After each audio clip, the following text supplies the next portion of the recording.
Afternoon all, welcome to another edition of Webby Sports Roundup. I've been absolutely flying this morning. I've been shopping, answering phone messages, texts, you name it. Oh, I don't know if I'm coming or going. My head's up my backside, you know they are. Listen, it is the Euros, we're starting tonight. I'm down to 3 horseshoes, 8 o'clock. Well, before then, get a couple of bottles of cold iron again with all the boys. They're all coming down. We're going to watch Scotland beat Germany. Watch this space. You never ever know. There's millions going over to Germany. They're there already. They're on the booze. They're doing everything. Anyway, listen to this. Lots of vlogs are out. 2 last night. There's 2 today. And I love my 15 questions. Lots of guys, lots of viewers, women. I've got to try and get 1 or 2 women on the show. Oh, fantastic. Listen, I love it. When I asked anybody who wanted to do a 15 questions on their own football club, they all want to come on. They all want their 15 minutes of fame. Now, listen, this one is different gravy. I promise you. It's a Tenerife YouTuber. Top fella. I'm not going to tell you who he is. He's done the 15 questions for me yesterday. Professional is not the word. Totally the opposite to me. I'm a dinosaur, as you all know. This guy knows his stuff. If I was half as good as him, listen, I'd be I'd be a millionaire anyway. But it is what it is. This is fantastic. You've got to watch it. The stories that he has and the content is phenomenal. I sat there last night when he sent it to me. He said, "Webby, have a look at this." And I watched it from start to finish. And to be honest with you, I watched it twice. It was that good.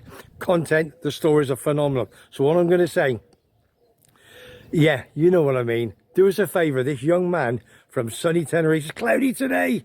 Take it away, big man, and give him the 15 questions. Watch it all the way through. Don't miss it. Don't have a cup of tea. Don't go to the loo. Watch it till the end. Take care. Webby Sports Roundup. Subscribe for free. Hit the like button.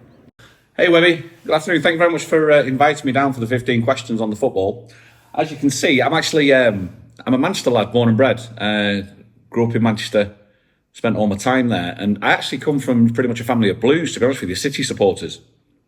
The reason being is that my nan, when I was growing up, she actually lived about 200 metres away from Main Road.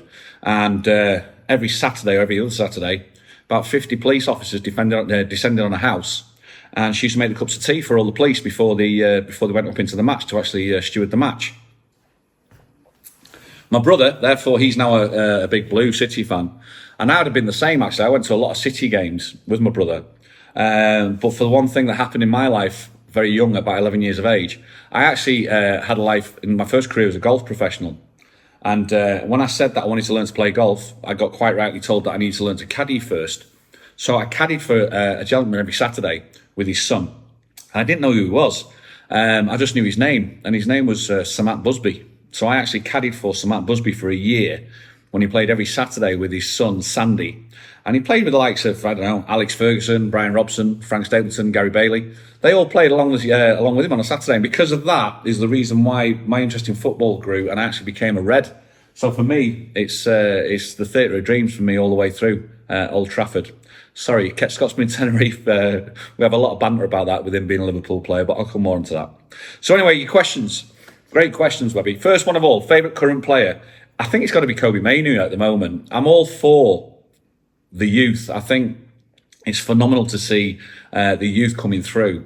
There's a lot of players out there at the moment that are just really, really exciting to watch in other teams. For instance, I mean, Phil Foden's got to be, for me, one of the greatest players, I think, and Jude Bellingham. But in my own team, my favourite current player, I think in my team's got to be Kobbie Mainoo. It's going to be interesting to see what he can do at the Euros. Such a young age, and yes, such a fantastic head on his shoulders. So that'll be really interesting to see how that works. My all-time favourite player. Now, I had to think about this. I really did. I think my all-time favourite player has got to be Rooney. I think how he turned up again, 16-year-old turned up onto the pitch and Ferguson just let him do his thing and he scored that screamer. It was phenomenal to see. So for me, I think my all-time favourite player and the way he's handled his career all the way through, all the way to the end is Rooney. I'd like to see him be able to step it up into management and that, later on down the line, it'd be an amazing end of story if he comes back to manage United. But I think for me, it's got to be Rooney. The best signing the club has ever made. Well, I think that's Ronaldo, Cristiano Ronaldo. I think it's As a United player, you hark back on over the glory days all the time. And, I was fortunate enough to be around on the glory days and see what was going on. I was actually living abroad at the time, so I didn't really get to see many games. But to watch what that team were doing, and then Ronaldo turns up, and then just seeing this cocky kid, grow into the player that he is. Like, people say he's the greatest of all time. Well, they can say that. I know that question will come down a little bit later. But I think he's been, even to this day, he's still playing now. I think that's phenomenal to see. So I think we're very lucky to be alive at this time when it comes to the type of footballers that are around at this moment in time, or the type of athletes that are around at this moment in time. So for me, the best sign I think the club has ever made was Ronaldo. I think he just put that pizzazz onto the team. I think. Bringing us to the next one, the worst signing. Again, I thought a bit about this one. To me, I think Pogba. I don't like the idea of a player that is so renowned then to come into a team and not perform, expect it to be done for him. I think Balotelli was one of those typical players as well, where his name went before his name went before him. And I think Pogba one of those as well. In the World Cup, when he won the World Cup, he was a phenomenal player, but he never ever really stepped into the shirt for United, never really stepped up in my eyes. And it was one of those ones for me. It was just, I think for me, it's just a sign that we wish I think we could have missed. There's been quite a few, trust me, when it comes to United players signings, but I think Pogba's the one that really stands out the most for me, I think, at the moment.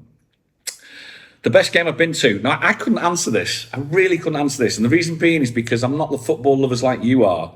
I'm more about what the football, the feelings it gives to me. And I think one of the best games I've ever been to was most probably when I was about 7 or 8 years of age. And we were allowed just to do that walk with the police from my nan's house up into Main Road, funnily enough. So it's mostly going to be City games.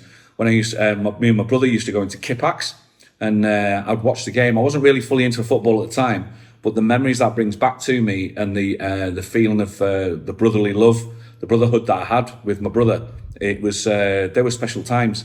And obviously from there we split, and I went United, he went City. But I think that was most probably one of the best games I've ever been to. I think there's more than those to mention, in my eyes, than any other, spectacular game that I think I've seen. But I think it's the games at Main Road in the Kippax with my brother when I was just around about under 10 years of age. I think they're the best ones for me, I think. The best of 8 round. That's really interesting, the best of 8 round. For me, I got a really big surprise. Living abroad, I lived in Holland. We did a day trip once with a group of lads, and we went over to Schalke 04, Schalke 04. And that stadium really surprised me, because the stadium was actually the height of the grounds, normal grounds, and they dug down into the ground. So the stadium didn't look that impressive. It was there and then dug down. So when you walked in and then you looked down, it was like a gladiatorial amphitheatre. And it's an amazing looking ground, Schalke 04. And that's just over the German, in the German border, just across from Holland. And I just want to this day, I still remember it. And it was like, yeah, I think it was a fantastic day out as well. Just, with 15, 20 blokes. We had a great day on that. Number 7 is very, very easy. The club I dislike the most. Webby, I listened to Kevin's video, and I think I'm very much the same as Kevin. I don't agree with hatred in football. I don't agree with with violence and the passion. I understand it, but your passion can go the wrong way. But as a Man United fan, the rivalry that you've got to have with Liverpool, I think, is going to be the answer to number 7, the club I dislike the most. We can take many, many, many pot shots at Liverpool, and we are fortunate enough to be in that position. We used to be able to do that with Manchester City as well, but then, oh, how the tides turn. So we've got to be careful. But I think for me, I actually admire Jurgen Klopp. I think what he's done is fantastic. I think he's had some good teams in there, but I still think it's the rivalry. If you choose who's to win the league and it's a choice, I think as much as I'm a Man United fan, you'd push City over Liverpool. So I think the club I dislike the most has got to be Liverpool. Favourite second team? That's easy. That's really easy. Newcastle. I had the pleasure of living up in Newcastle for 15 years, and I actually worked in the city centre of Newcastle as well. And I have never, to have a stadium that is literally round the corner from the main shopping street in a city centre, it's phenomenal. You just walk around the corner, it's like, wow, St James's Park's there, and it's a beautiful stadium as well. And then to meet the passion of the supporters up there, they are all Toon Black and White Army, it is they deserve, the supporters deserve a team to be up in the higher echelons of English football without a shadow of a doubt.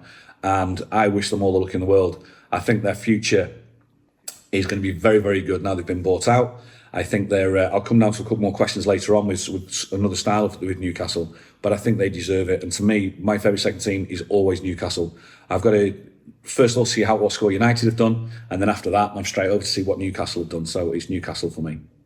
Fans dislike the most. It's the same again. It goes back to question number 7. Goes back to question 7. It's got to be Liverpool. It's just, but that's more down to the friendly. For me, the rivalry between the two football clubs. It's got nothing to do with hatred or anything like that. It is literally just the rivalry that goes between the two clubs. What player would I like to sign? In his heyday, we already had Ronaldo, so I think in his heyday it'd have to be Messi. I think.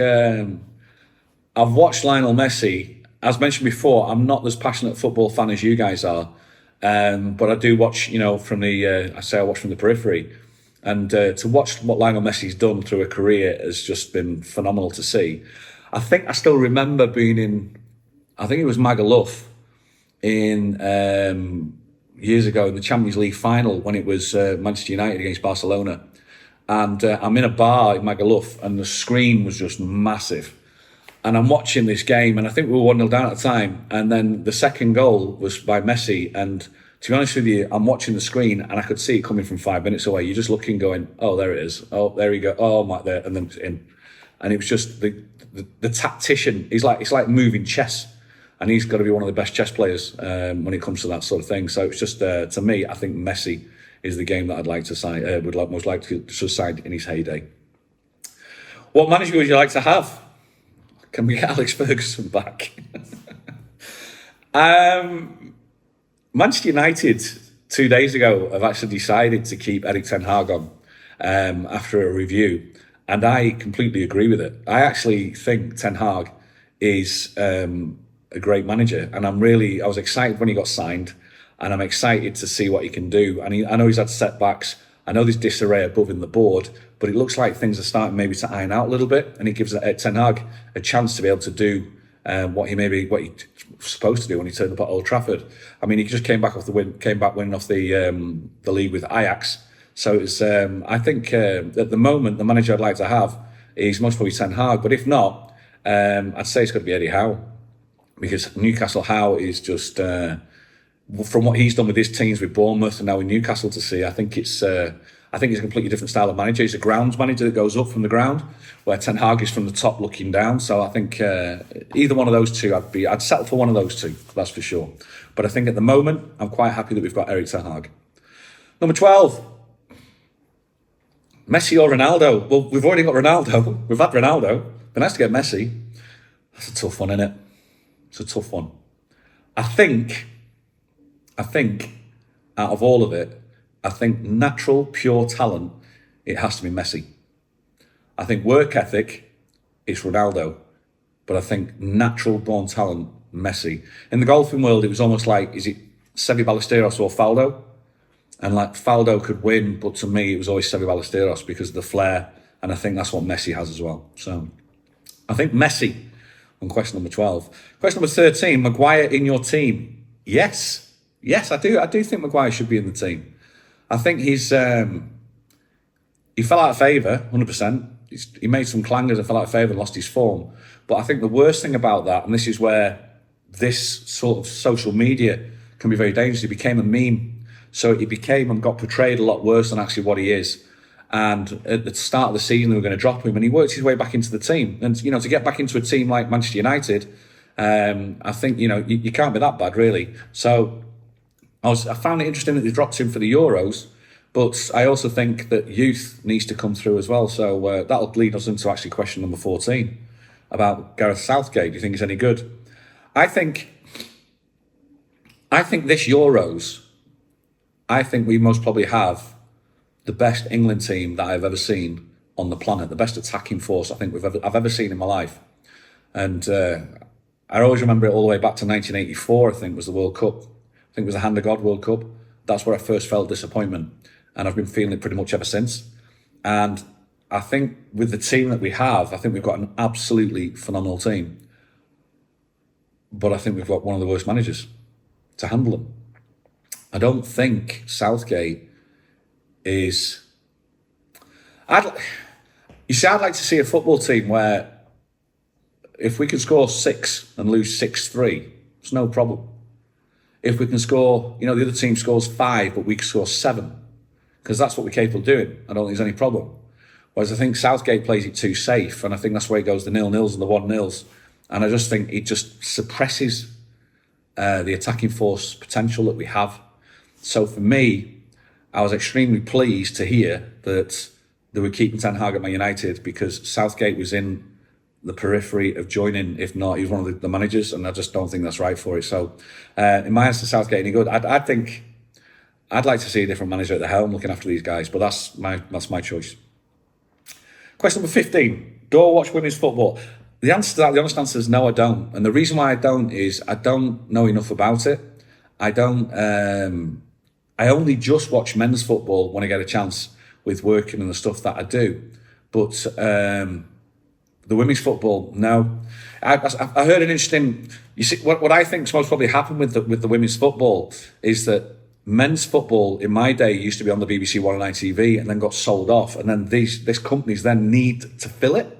So then they bring in this football and say it's fantastic and absolutely amazing, where it's not, for me, is the quality of that. Very interesting interview with Joey Barton online about this. So then what happens is I remember there's an interview with Serena Williams saying that if she played men's number 1, she'd get B6 Love 6 Love. There is a complete difference in it.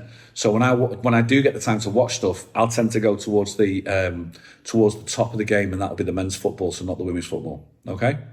Really, really interesting questions, Webby. It made me think a heck of a lot. It really, really did. And thank you very much for asking me to do this. For those of you who are watching, you might have seen up there, give the guy some support, give Webby some support. His YouTube channel is up and running. Just down here, there is a like and subscribe button. It is free to do. If you want to learn anything about football, anything about all sports, Webby's your man to see. So, Webby, thank you so much. Let's have a good Euros, Let's hope England win. I heard Kevin say it was going to be Scotland, England, and Scotland winning the final. Kev, seriously? He's had too much iron brew with that optimism, I think.